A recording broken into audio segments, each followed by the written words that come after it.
aking lulutuin. Mga kababayan, ayan, ang lalaking suso.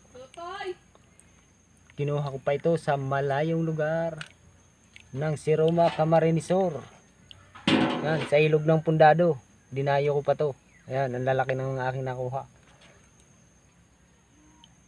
Mapapanood nyo ang video yun sa pagkuha ko ng suso. Scroll nyo lang sa baba. Ayan, ang gagawin dito ay puputulan ng buntot ito, dulo, para sisip-sipin. Pag sip-sip mo, madadala ang laman. Kasi kung hindi puputulan, hindi mo makukuha ang laman ito. Ayan. Simulan na natin ang pagpuputol. Ipapakita ko sa inyo kung paano pagputol ng ano nito, buntot.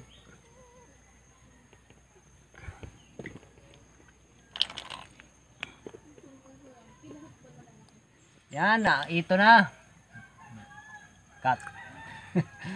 Ito na mga kababayan, puputulan ko na ng buntot. Itong dulo para pag sip-sip madadala ang laman. Ayan na, magping-ping-ping na tayo.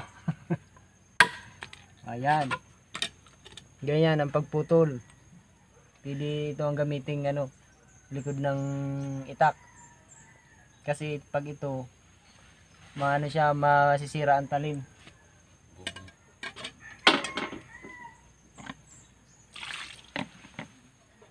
Ang paglinis po pala nito ng suso, kailangan ilagay sa container mga 2 araw para makaluwa at maging malinis siya. Kailangan pagkakuha sa ilog, wag niyo muna agad lutuin. Kasi pa yun, marami pa yung kinain.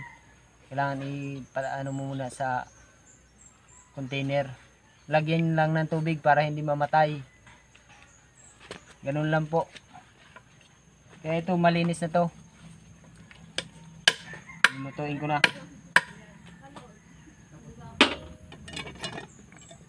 Ito, ang lalaki nito oh. Doon ko kasi ito kinuha sa doon sa may lugar ng lola ko. Sa pinakang dulo ng ilog. Kaya walang kabahayan doon, magandang manguha ng suso.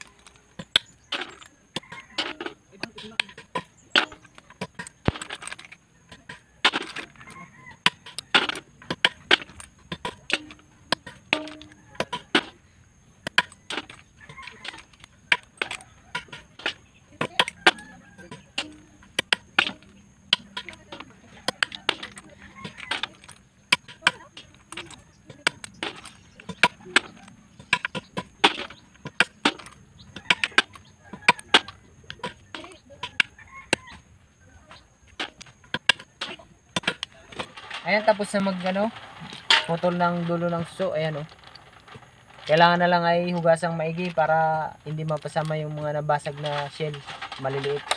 Kasi papasama yun, makagat nyo, matigas. Ayan, hugas.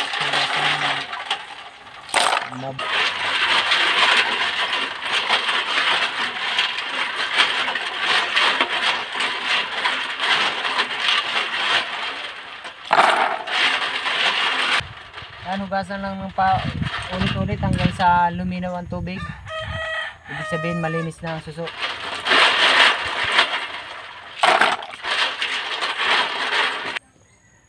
Ito na po, tapos ng linisin ang suso. Ang susunod natin gagawin ay maghahanap ng panglahok na gulay. Ang ilalahok natin ay laing. Sa Tagalog ay gabi, sa Bicol ay natong. Iwan ko sa ibang salita. At saka maghahanap rin ako ng niyog, panggata. Tara.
Puti mo lang.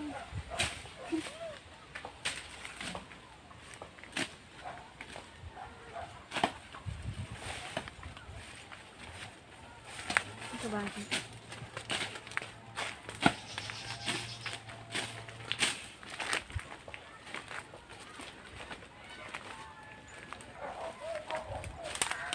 Big, big, big. Big. Si Puti. Saan? Medyo niya. Ah, tinatawag niya yung kapatid niya. Ay, daladad ako.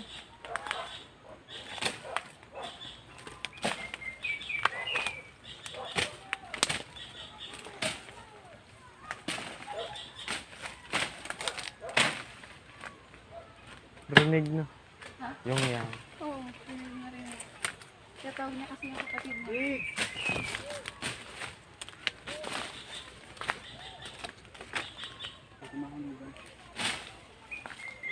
Ito.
At marinas na ngayon.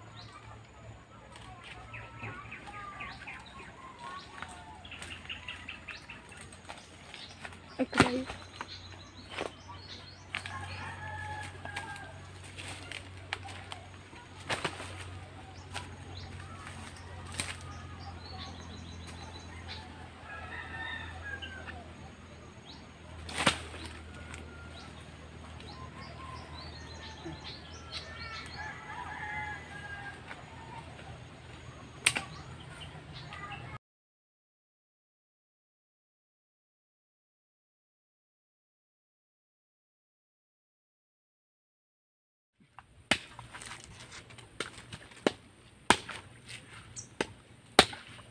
Grabe po.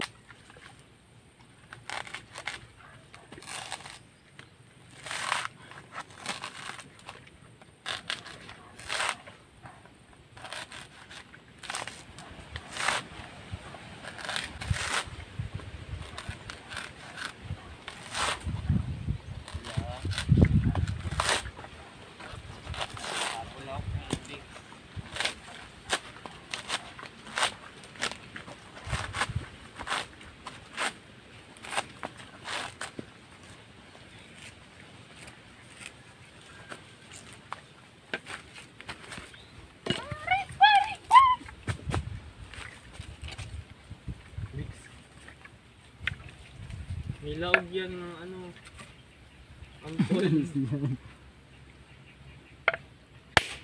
Ay, tablay.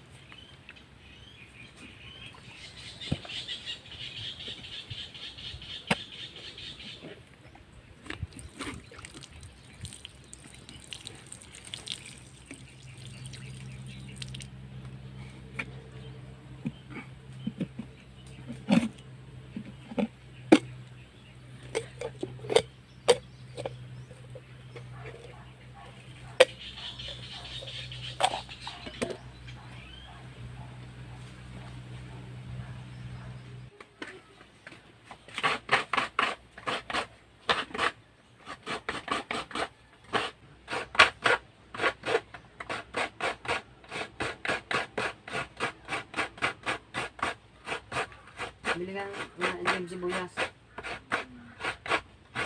Yung piraso, 10 peso. Yun.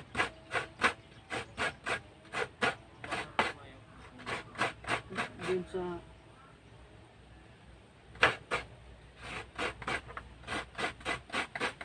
bag ko, bag na itim. Dang barya.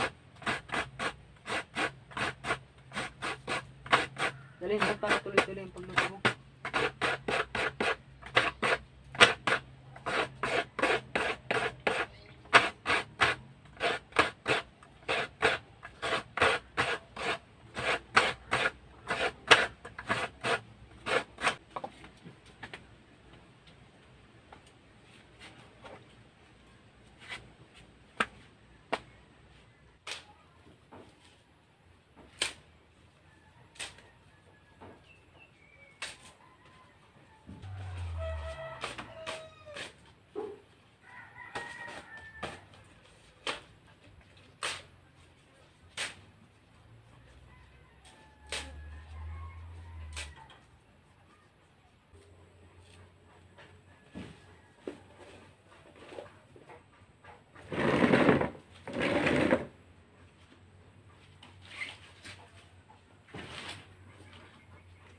Ayan, simulan na po natin ang pagluluto ng suso.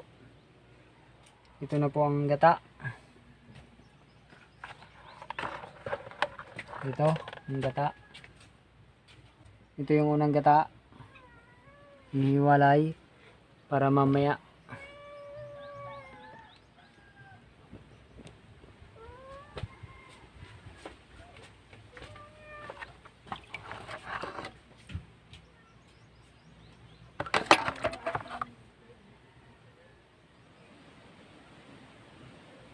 Ayan po, nilagay ko na yung gata, yung pangalawa. Ito po yung unang piniga ko. Ihiniwalay ko para mamaya pag na tuyo na yung unang unang gata. Ito naman ang susunod na ilalagay. Ganyan po ang pagluluto ng ginataang suso. At saka may lahok na gabi.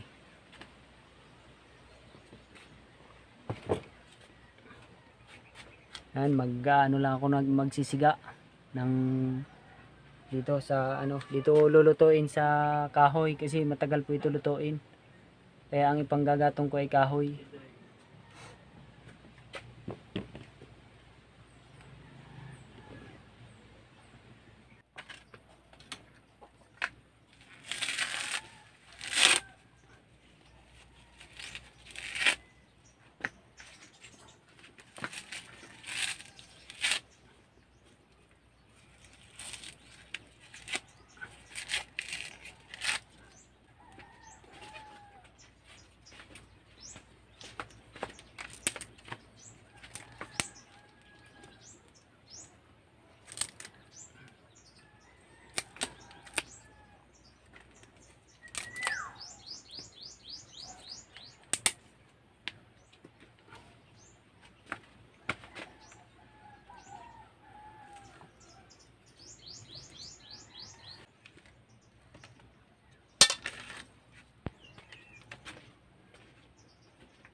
Ayan po, kumukulo na ang ating nilulutong suso. Hayaan lang po nating maiga ang gata. At pagka na iga na po siya, ilalagay natin yung pangalawang gata, yung coconut milk, tapos yung sibuyas at saka bawang. Yung luya, nilagay ko na nung unang gata pa lang, sinabay ko na doon para mawala ang lansa ng suso. Ganun lang po ang tamang pagluluto ng suso. Ayan po, malapit na maluto. Malambot na ang gabi. Ang laing pala, malambot na ang laing, kaya ilalagay ko na ang sibuyas at bawang. Ayan. Ganyan lang po ang pagluluto niyan para masarap. Siguradong pag naluto ito at matikman nyo, abay makalimutan nyo ang inyong mga utang. Sigurado po yan. Wala na kayong babayaran. Hahay! Ito na po, iga na ang unang gata. Ilalagay na natin ang pangalawang gata. Huling lagay na to.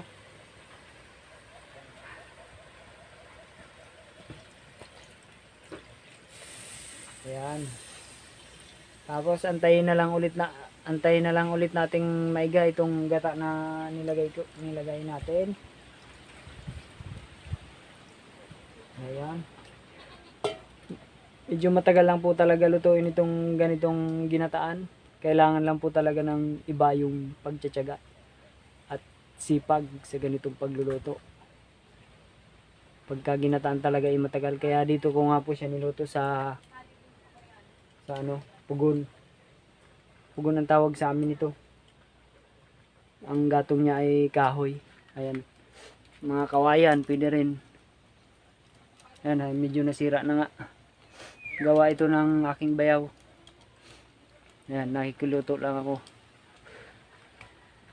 Ayan po. Halo-haloin lang natin. Kayo na pong bahala maglagay ng asin na gusto nyo.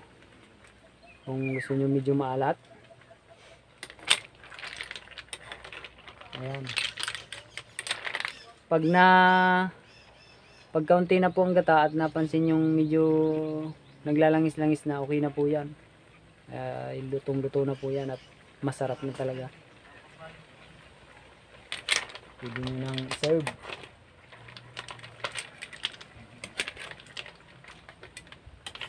Ganyan lang po, halo-haloin. Ganyan lang po, halo-haloin natin. Ayan. Upang yung nasa ibabaw ay pumunta naman sa ilalim. Para sabay-sabay ang kanilang pagkaluto.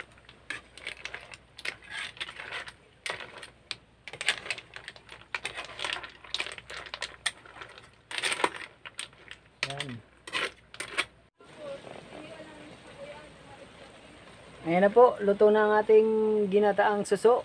Sa Bicol ay tabagwang. Ayan, kung mapapansin nyo, wala nang masyadong tubig. Ayan o. Ibig sabihin ay pwede na tayong magtsibog. Kumain. Kuha muna tayo ng... Pwede nyo rin pala ito lagyan ng sili. Kuha tayo. Sili, kuha tayo ng sili. Ayan o. May kukuha na rin ako rito ng sili. Tanim rin ng aking bayaw. Ako lang taga kuha. Hindi nilabhan niya yan. Oo. Tapos pinalis ata yung puso niya. Ayan. Ayan po. Para lalong sumarap ang ating suso. Ito na po mga kababayan ang ating ginataang butas yata ah. Butas pa lang na paglagyan ko. Ginataang suso. Ayan. Mayroon pang toppings na sili. Mausok. Ayan po. Pwede nang kumain. Ay. Bago tayo kumain, mag-shoutout muna tayo. Shoutout po sa mga Bicolano dyan. Maray na udto sa Indogabos, mga kababayan. At sa mga Bisaya naman, maayong udto. At sa mga Muslim, Good noon. Hindi ako marunong magsalita ng magandang tanghali sa Muslim. Salamat po sa inyong panonood. God bless. Bye-bye. Ay, minalimutan pala ako. Yung mga hindi pa nakasubscribe, pa-subscribe naman po. Salamat. Bye-bye.